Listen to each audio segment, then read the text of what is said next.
Our next panel in this room is going to be talking about maintaining security of supply, which is simple to say, but actually quite difficult to define sometimes. But basically, it's going to be the panelists are going to be looking at the new challenges that electrification poses for what they bring to a renewables-led energy system. It can be really easy to be frustrated sometimes by the slow pace of the transition. On the other hand, generating electricity with renewables on a grid that was built for fossil fuels was never likely to be a very easy task, it seems. It's actually no mean feat to try to maintain that transition while keeping prices down and while keeping the lights on. So this is the task of our next panel, to explain how all this is going to be happening. It's going to be moderated by Boya Hoyard, who's the Associate Director at the Carbon Trust. Over to you, Boya. Thank you very much. We have about an hour to talk a bit more about the energy transition and the energy security around that. So we're going to interpret this fairly broadly. So energy security is not just the availability of energy, but also the availability of sort of low-cost energy so that people can actually use it. So we're going to be approaching this in a way where we will look first back a bit at what the UK has done and what has done well and what is maybe could have done better. We're going to then go a little bit further out, go to the European stage and looking at what the challenges are there and what can be done to speed up the transition while maintaining energy security. And then looking further on into the rest of the world and how the learnings can be applied there and what not to do that we have done here in Europe and the UK specifically. So I will start by letting this amazing panel introduce themselves. Just going from... Okay, so hello everybody. My name's Jane Toogood. I'm the co-chair of the UK Hydrogen Delivery Council, a former CEO of some companies that looked at sustainable technologies, and sit on the board of a couple of companies quite heavily involved in the energy transition and sustainability. Good afternoon, everyone. Wishing I practiced a bit more for an intro of Equinor. James Cotter, I'm a VP in renewables. Really looking about what the energy system of the future looks like, how we get the right vector of low carbon energy to the right place at the right time. Equinor obviously has a long and proud history of providing lower carbon energy, certainly to the UK markets. Afternoon, everyone. Thank you to the Carbon Trust for the invitation to join you at this event. My name's Rebecca Beresford. I'm Director of Markets at NESO.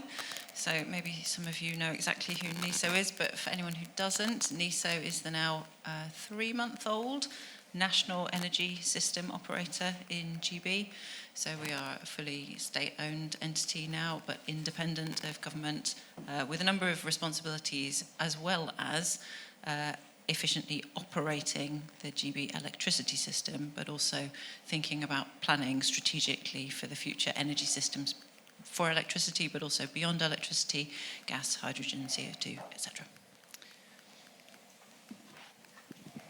Good afternoon, everyone. My name is Damit Adhikari. I'm the Director responsible for climate science and energy innovation at the Department for Energy Security and Net Zero.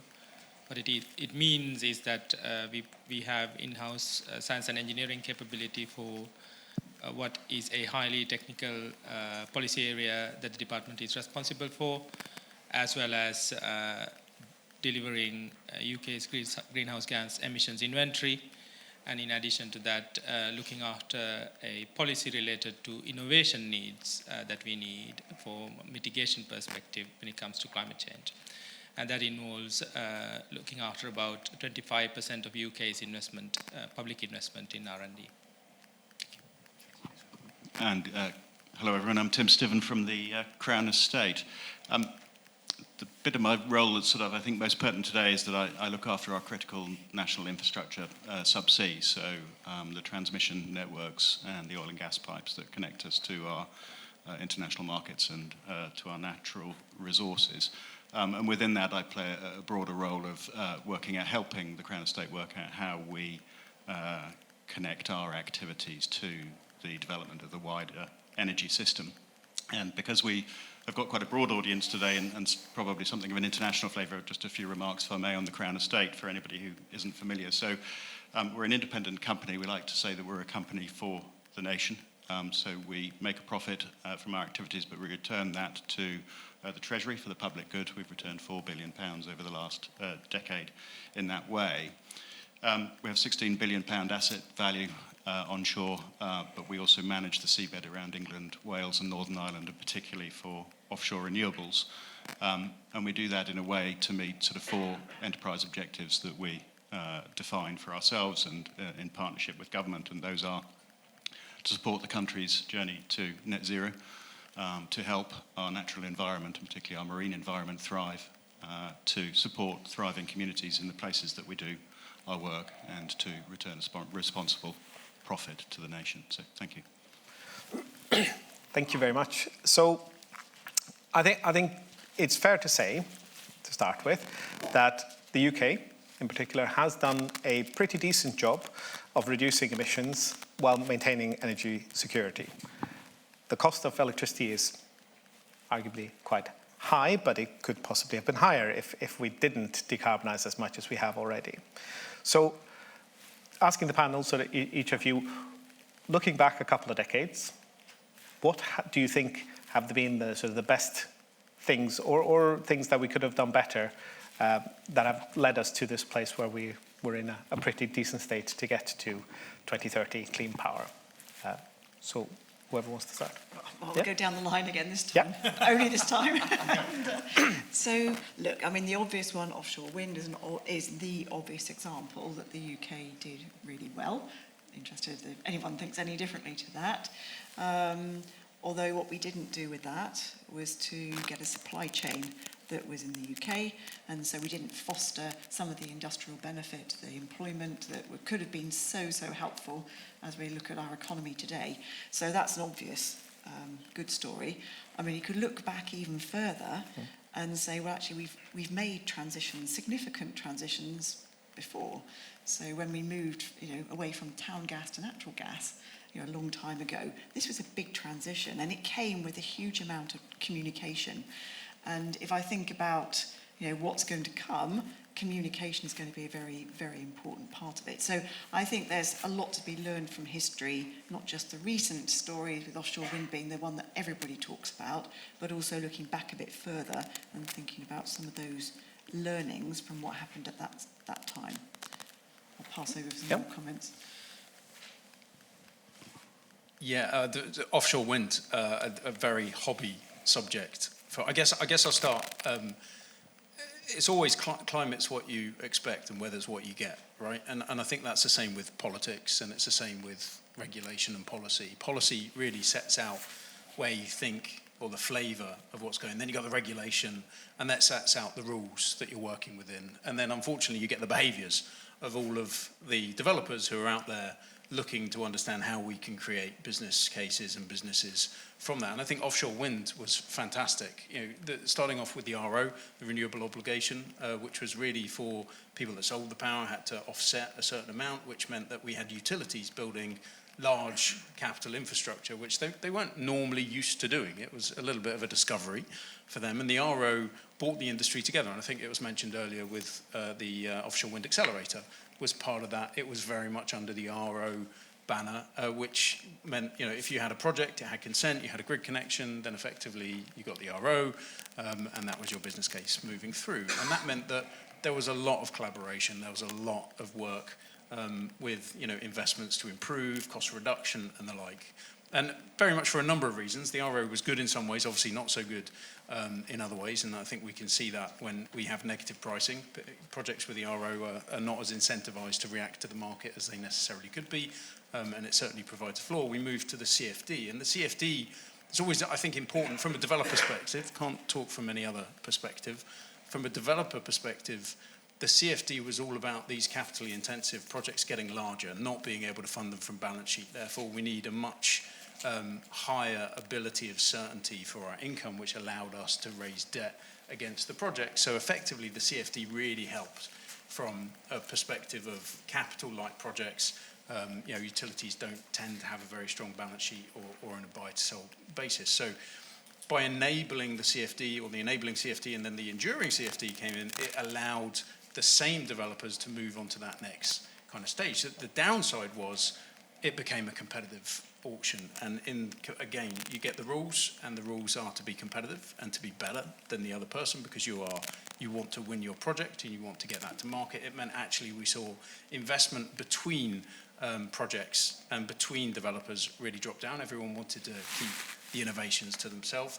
I think it really hurt supply chain on the basis that actually every project was out there for themselves to get the best claim on the supply chain plan, and every project was expected to try and deliver the supply chain that it was promising, which meant the supply chain looked at it as a project-by-project basis rather than an industry basis. And if we did get a supplier to invest in the UK, we wanted to be the project that could claim it, and we would try and write that no other project could claim that. So you'll see developers saying, we delivered, ABC, XYZ for cables, and no one else did. So I think in terms of what we've done nicely, the policy set the flavour, and the rules were quite nice, and then the behaviours we've controlled. We've then moved to actually we're for value of energy, and that's CFD. That's about cost, a real decision on cost. And again, we're beginning to see the behaviours that's provided. So I think the challenges moving forward is how do we continue to have assets such as offshore wind without exposure to the market signals,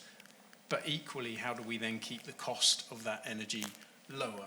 And I know there's a lot out there at the moment around the fact that, a little bit Game of Thrones, but zonal is coming. How that may increase the cost of an asset and the financing of the asset. And actually the question should be, well, how does that asset sit within the system, and how does that increase or decrease the cost of the system? And I think too often in our industry, we're a little bit like turkeys voting for Thanksgiving and Christmas without actually considering the wider picture. And I think that's the challenge moving forwards.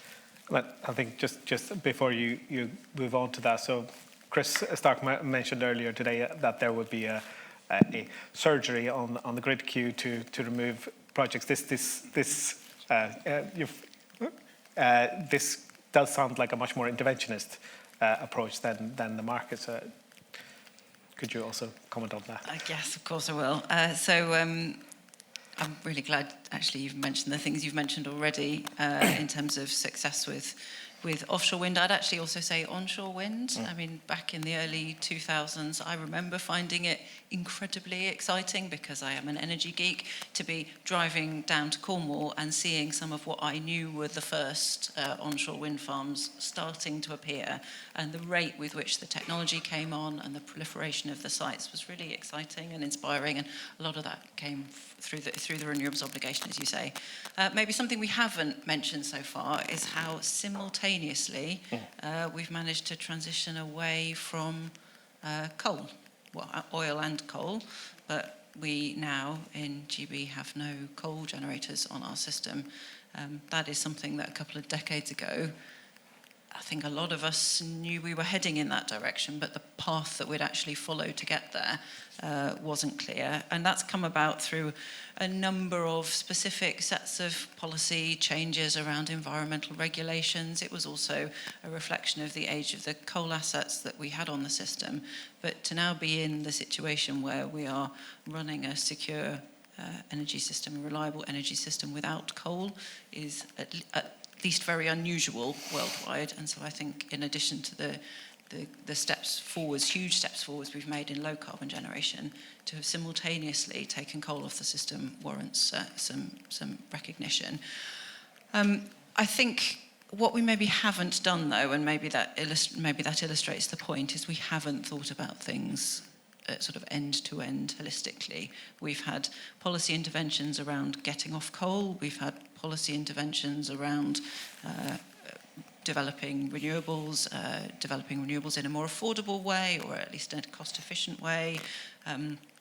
maybe letting the market bring forward, you mentioned grid. We've very much had a first come, first served approach to new projects, new developers. The market can bring forward any projects that it likes, and somehow we'll sort that out.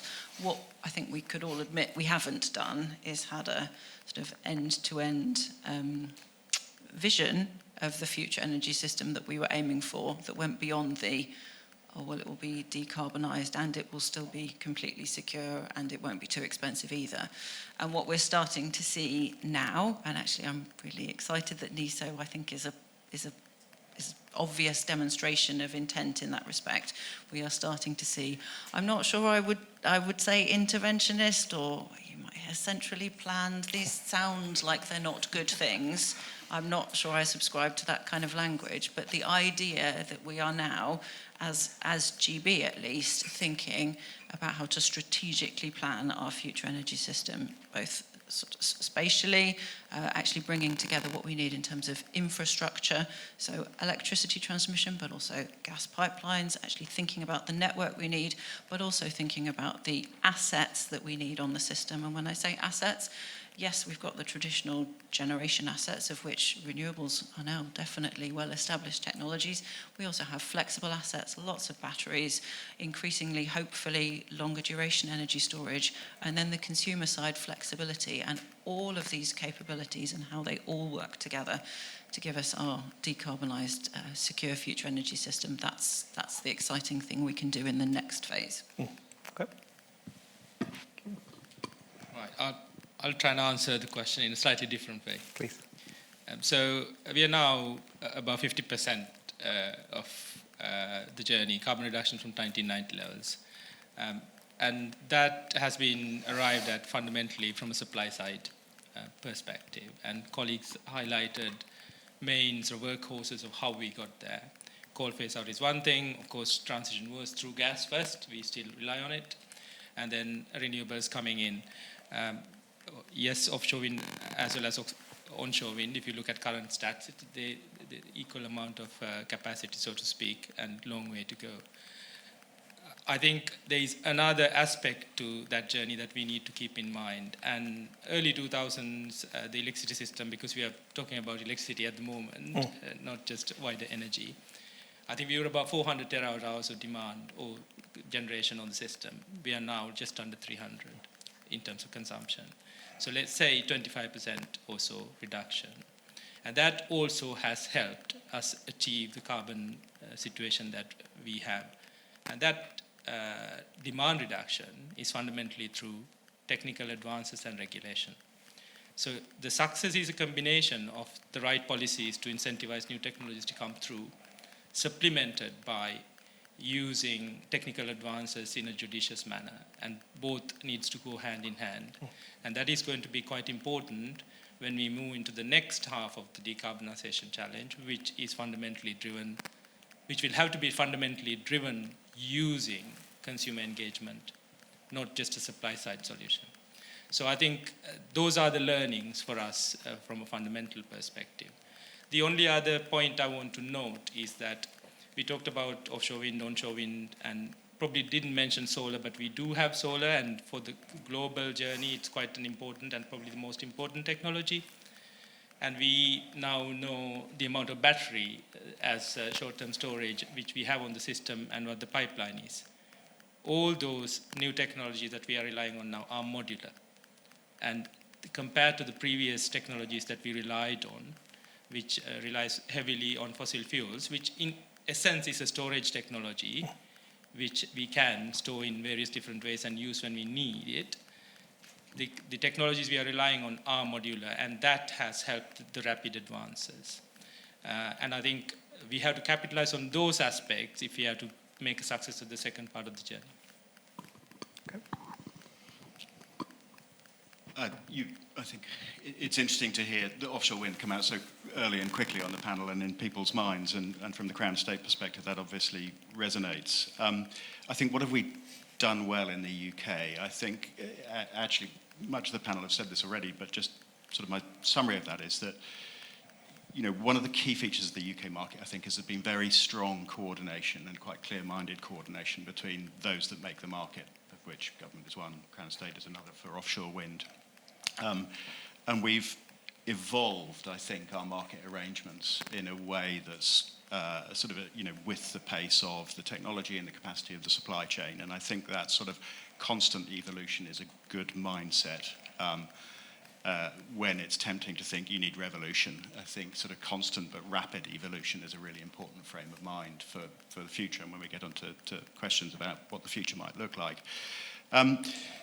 There are, I agree, things that we could do and should do better. I think in my world and our world, the supply chain and the economic opportunity for the broader UK would be one of those areas where we think we can do better. And also, interesting to hear Rebecca reflect on NESO and the Strategic Spatial Energy Plan, but from our perspective, again, the stronger integration between the assets, the generating assets, and the network, I think is another area of opportunity for us. But what does that journey look like from the Crown Estate's point of view? Well, actually, the other lens I'd like to bring to this is that what we have done successfully over the last 20 years offshore, and what we need to do even more of, and I think we are setting ourselves up to do this, is manage our natural resources in a strategic way. And we need to manage those natural resources spatially, because spatially matters, people matter, places matter. But it's not just a question of managing those natural resources for energy, it's having a lens both on sort of society and environment, because the best exploitation of the UK's natural resources to deliver a secure energy system comes from that holistic view. So I think, those are some of the things we've done well, some of the areas that we've got to focus on. I like Jane's sort of view of moving from town gas to natural gas. The other bit of history, which is not much talked about in the UK, is the electrification of the Highlands, which is a cracking example of how to build, energy networks and you exploit natural resources for the benefit of society. It's close to me because my wife's grandmother was the secretary to the board, the Hydro Board, and we've definitely got two energy geeks in the room, because Rebecca's already owned up to being an energy geek, but I suspect we're not alone. So if you need some bedtime reading, then read the Hydro Boys, because everything that you want to think about exploiting our natural resources and bringing that forward in a sort of way that is positive for society, and all of the sort of battles and challenges, we've done it before, we can do it again, but it's really interesting that it's not part of our narrative. So. Can I just add one little thing? I think there's one overarching piece as well.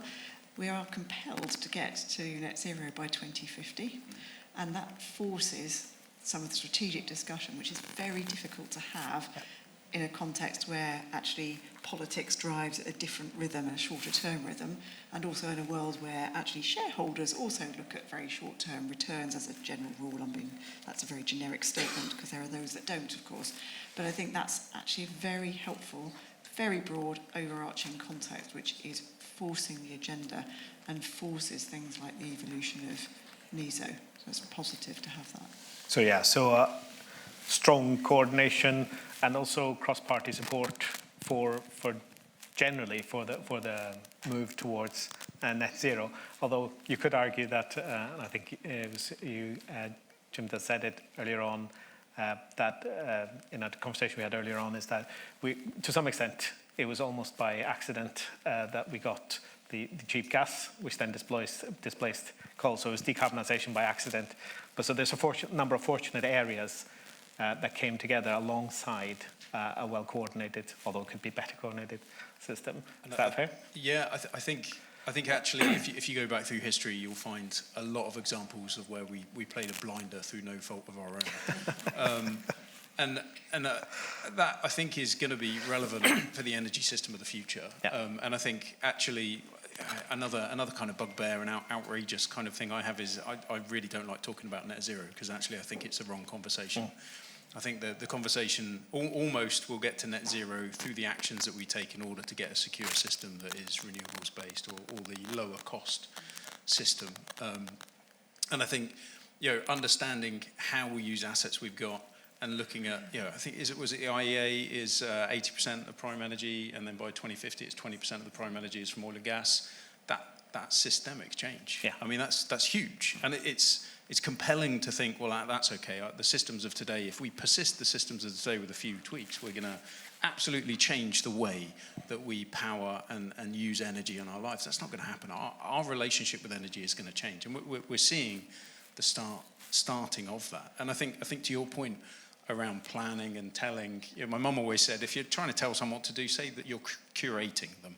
So you're there to curate the system. And I think that requires more imagination than anything else of, how do you make sure that the investments that we make today are actually the investments that help us when the technology comes through. Yeah. We're seeing short-term energy storage proliferate, not really through policy per se, but because there is a value pool that we can cannibalize with it. Who's suffering from that? Probably the OGCs, the CCGTs, the gas power, the thermal, losing their run hours. As we move forwards, how do we keep them interested enough to retain on the bars when knowing that actually we're going to be eating them at Christmas or at an American celebration, for example? And that's really tricky because they see those investments right now. They see that there is a high risk of cannibalization and having stranded assets, and no one wants that stranded asset. So yeah, I think we may well be sitting here in 10 years thinking, well, we played a blinder through no fault of our own again, when LDES or BESS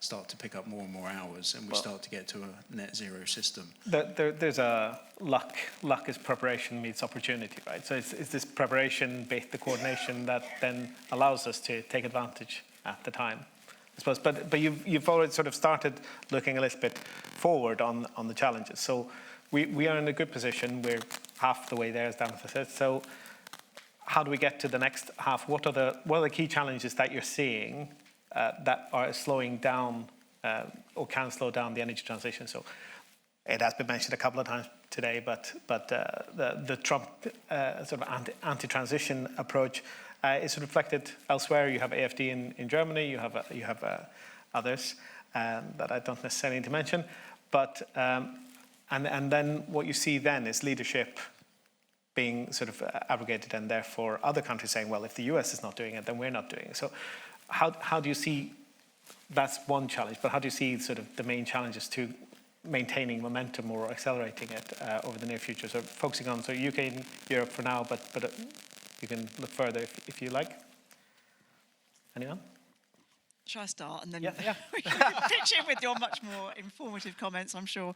No, I mean, look, we could talk about geopolitics. I'm definitely not the best person to talk about geopolitics, but it does matter. I mean, of course, it absolutely matters what the sentiment is around the whole transition. And you come back to my fundamental sort of thought here, which is actually everybody needs to be engaged in this. Yeah. And that sounds as though you're potentially forcing people to it, but at the end of the day, we will all be engaged in it. So how that happens, I think, is something for considerable reflection and how to do it at the right time. And I think that's going to involve governments, businesses, other stakeholder groups, you name it, all working together to bring to understand and communicate around a topic which can get very sensitive because of another issue, which is, okay, so how much is this going to cost? And cost, of course, matters every single day to every one of us. And how we make sure that we can navigate this in a way that allows individual homeowners' costs to be, realistic and manageable, to allow businesses to be competitive on a global stage, which is when you rapidly get into the geopolitics as well, gets extremely challenging and interesting, but of course affects then the whole economy. So cost, really, really big issue. Then you have the third thing, which is about sort of consequences and unintended consequences of the steps that you take, which is a little bit building on your point, where you might do something and later on you realise you played a blinder, which is marvellous if you're in that position. You could also have made a massive mistake and invested in stranded assets, which is why something like a strategic spatial energy plan is so important, because you can't afford to have those kind of failures where you've had big, potentially inward investment into a country and it's gone into something which is then stranded. So you've got those three factors which are very important. So you've got the geopolitics, sure, you've got your personal impact, you've got bringing people people with you. And then you've also got this piece about, making the right decisions.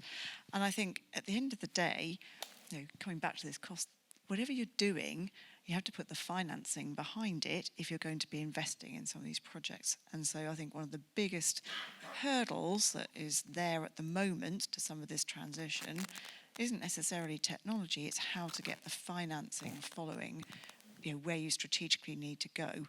And so you come back to how you can design the business model and, most importantly, make it evolve, to build on the point you mentioned earlier, how you get that evolution. So some starters for 10 on some of the challenges we're facing. Yeah, thank you, Jane. I completely, yes, I align with you on the need to think about taking people with us, and a reflection that maybe we could have had in the first question is that the journey that we've been on so far, certainly in this country in terms of how far we've decarbonised power so far, has very, very largely not impacted individuals. It has been something that as an industry has happened a bit behind the scenes, and as it happens, the carbon intensity of the electricity that's being consumed by households and businesses around GB has decreased very substantially. That is not going to be the case for the next phase of activity. There is certainly going to be infrastructure visibly appearing in communities near homes and businesses that was not there before. And there's also going to be, as several of us have mentioned, an expectation of consumer opportunities to participate much more and be incentivized to participate much more in using electricity in a dynamic way that actually embeds consumer activity, the demand side, in the balancing of the system in a way that we haven't had to do before. So the points about people needing to feel positive and engaged and part of the next phase of the transition, otherwise it won't be successful, absolutely true.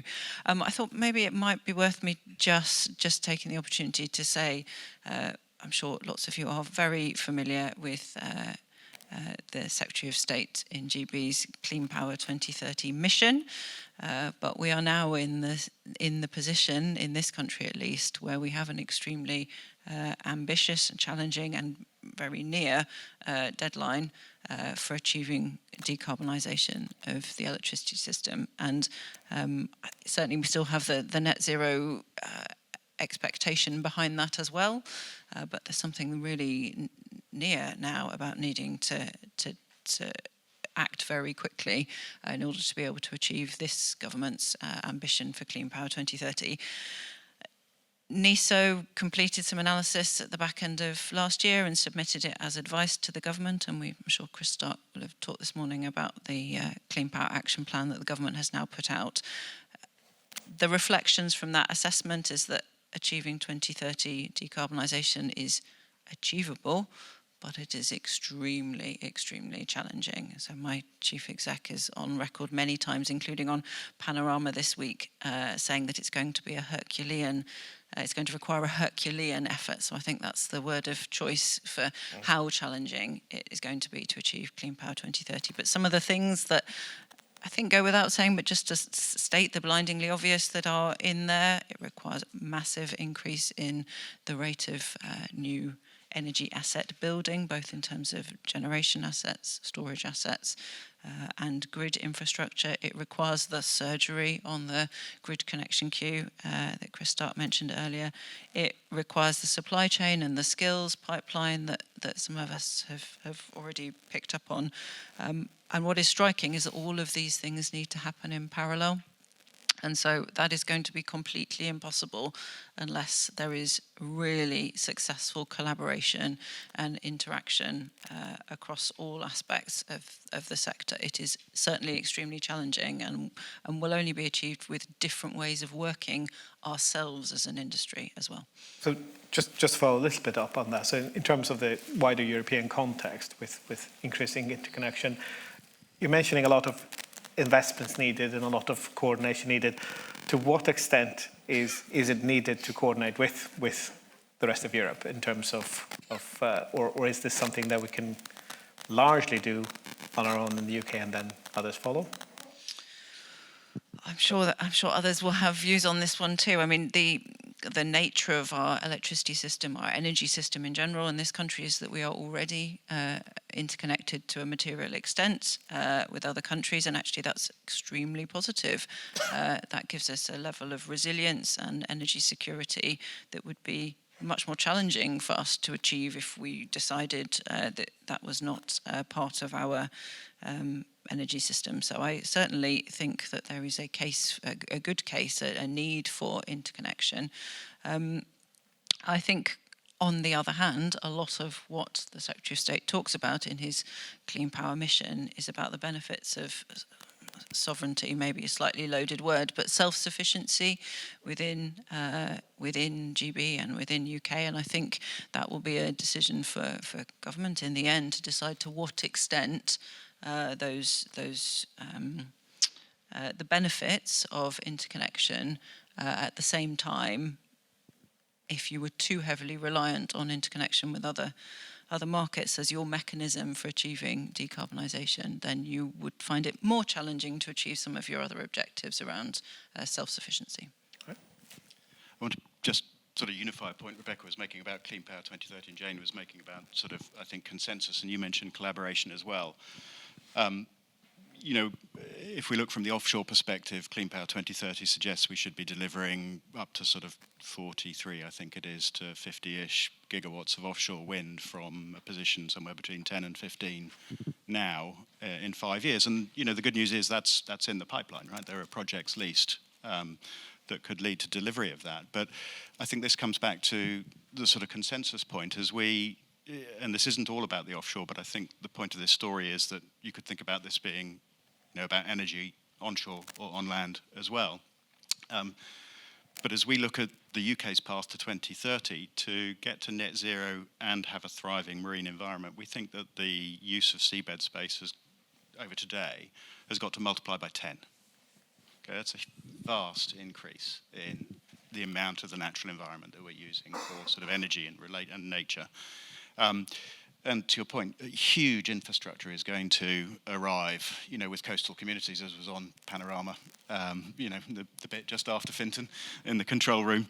And so, pace, which matters, is going to come from consensus. So, and that comes, I think, from really understanding at quite a detailed level the data and evidence of the systems you're dealing with. So the energy system, the natural environment, and sort of society, people, being able to present that data and evidence to support decision making and drive consensus. And there are going to be strongly discordant voices in this debate. There are going to be people who, lose out. So in our world, it's a commonplace. Offshore wind is going to transform the way the fishing industry works. Offshore wind has impacts on the way we run our national defence and secure, provide physical security for our nation.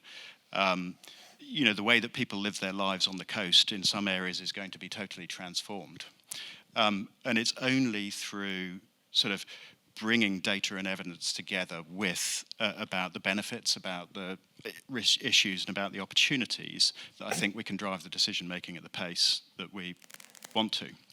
At the Crown Estate, we look through the lens of something we call our marine delivery route map to do that. That's a sort of digital spatial planning tool that brings that data and evidence together that we've been building for 20 years. And it's not, the Crown Estate isn't, we don't have any statutory planning powers. It's a decision support tool. It presents different versions of the future to decision makers to allow them to have that trade-off discussion, but do that with robust evidence so that you can form some sort of democratic mandate. And in that regard, I think some of the sort of steps underway today are incredibly positive. So NESO's Strategic Spatial Energy Plan, if you read the draft methodology for delivering it, is sort of shot through with this the importance of decision-making, transparency, accountability, the ability to sort of bring the nation with you around, a really detailed effort to understand where the energy opportunities are and how to kind of link them together. And the good news is we're doing lots of shared work to bring, the offshore and the onshore together. But this point about accountability and about consensus and about, because the technology components will be what they are at the end of the day. Some will get down the cost curve, some will commercialize successfully, some will scale, some won't. Some will suit our market. So that will be as it is. But what really matters is this ability to sort of drive a consensus. And maybe we'll get onto this in another question, is deal with uncertainty, because there are some quite big unknowns in the future. And you've got to take decisions today in a way that allows for some of that uncertainty. But I think we've already talked about it a little bit, but that kind of rude word of politics always comes across, right? And we've had the energy trilemma over the last number of years. We've still got the energy trilemma. I'm not saying it's finished. We're finished. Let's go home. So the energy trilemma, luckily, all three have been pointing in the same direction, right? Cost of renewables, cost of renewable system has been dropping. Energy security, well, if you generate it yourself, you've got it yourself, fantastic. Reduces your exposure to importing energy. That's amazing. Sustainability, fantastic. What we're doing is really accelerating the sustainability. Now what we're seeing is cost is beginning to turn against it. And politicians, as much as we like, in every ilk and every brand in every country, they're there to be elected. Again, I'd love to say there were lots of altruistic politicians. There may well be. I'm not sure I've met many of them, but I'm sure they are deep down. If you just put the UK and Clean Power 2030. Clean Power 2030 is a fantastic aim. It is Herculean. Great word. Absolutely. I think the fact that 5% is unabated gas is one of the best things I've read, to be honest, because before that it was getting really off the scale with slightly crazy. And that's good, and that gives us a bit of certainty. With the 80 transmission projects that are underway, they're really underway because probably no politician wants to sit up there and say, hey, we spent 12 billion last year turning the wind off in 2030, because that's probably an unelectable item, right? And if you look through where we're getting to, if you've got security of supply, so if the lights turn off or go out for a lot of the UK and other countries, probably you don't survive that as a politician or a party.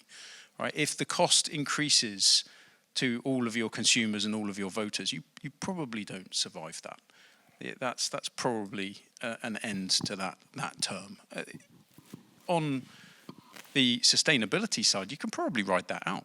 You can probably go through that. So I think actually, we almost need, and maybe I'm being slightly outrageous. We probably need to take it back to why people do things. People change their behaviour for two reasons. It's a fantastic idea. It's too painful not to. Who enjoys the too painful not to? Not many of us.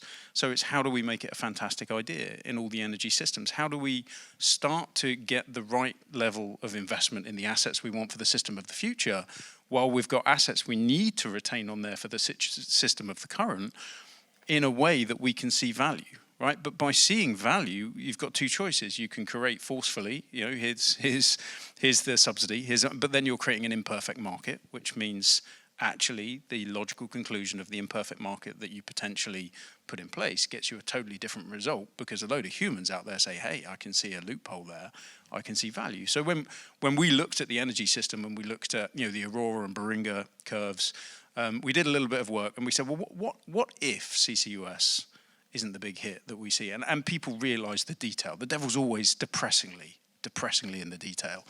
And what happens if actually you can't really cycle them, because when you cycle them a lot, you lose the ability to capture. And the whole point, and the exam question is that we don't end up too hot as a world. And what happens if we just say, well, there's no policy changes? What happens with the value pools? And what occurred in pretty much all the scenarios we came to is short-term and long-term duration storage just started to cannibalize all the run hours from thermal because it could. And then every time it cannibalized an hour, it made that run time even more expensive for the thermal, which means it brought in a lot behind it. Now, the shocking results, I thought, and this is statistics, so it's like a lamppost for a drunk person, more for leaning on than illumination, and I can choose to illuminate it how I wish, I guess. What it really says or said was the overall system cost was 40% less. And the reason it was 40% less was because the model focused on cannibalizing value with assets that were value accretive. So when you have I was told that if I say intermittent, I'll be able to identify Garda people in the audience. I should say variable. But when you have variable renewables and you want to make best use of that, the best thing to do is be able to store that temporally, move it into a different energy vector to use it later. £1.8 billion that market was worth last year. Imagine what you could do with that energy if we used it. And we're sitting here with a load of humans who are just incentivized to find those loopholes. So thank you. So if I may summarize, so the immediate challenges of the markets are, politics are in the background, they always will be, but I think I can infer that you feel that the cost advantage that variable renewables have and the value accretive approach of storage should then lead us towards what you termed accidental decarbonisation regardless, as long as we keep the ambition level going.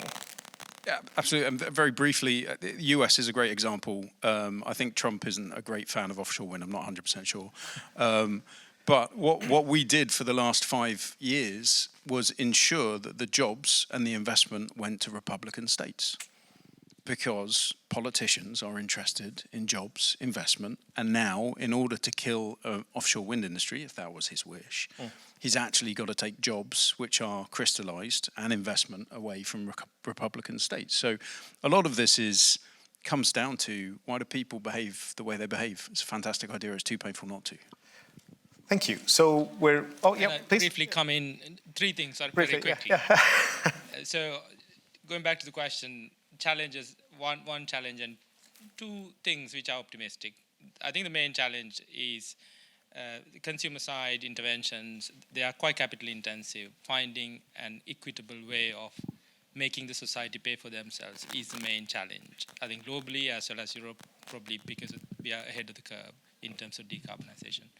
The two optimistic things, you've heard about 80-20 switch off fossil fuels to clean energy. I think there's a different way of looking at it, because we burn 80% of current consumption in terms of fossil fuels because burning things is very inefficient. And we are trying to transition the society into electrification, which is a much more efficient way of getting the services we need. So it's not really the 80-20 challenge, it's much easier in a sort of statistical sense, notwithstanding all the challenges on the size of the seabed that we need, for example. And the third point is that if you look at solar PV, global foundry capacity that has already been built is good enough for the transition. Okay. So you can look at battery manufacturing capabilities globally. I'm not going to venture into the regional aspects of it, but I think everyone knows where the capacities are. But the world has built enough capacity to accelerate the transition to a level we can get there where we need to. So I think those are positive things, but a long way to go to make them happen.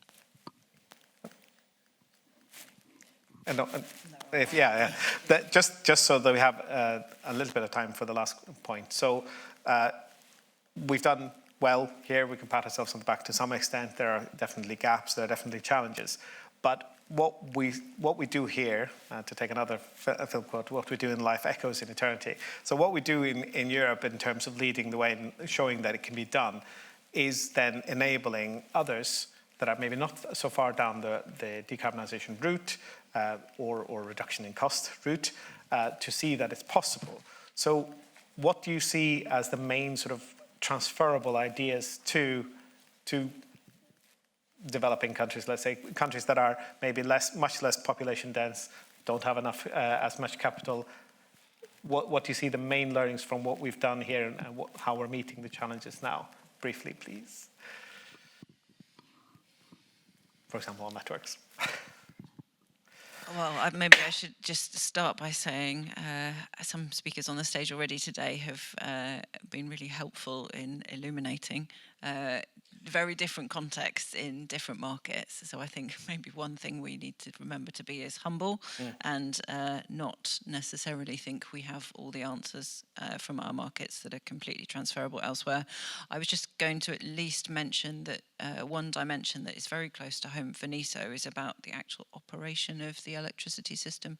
So we've talked, and other people on the stage today have talked about the fact the grid of the past was a small number of large, big rotating bits of kit, and operating a resilient and reliable electricity system with that plugged in is one kind of challenge.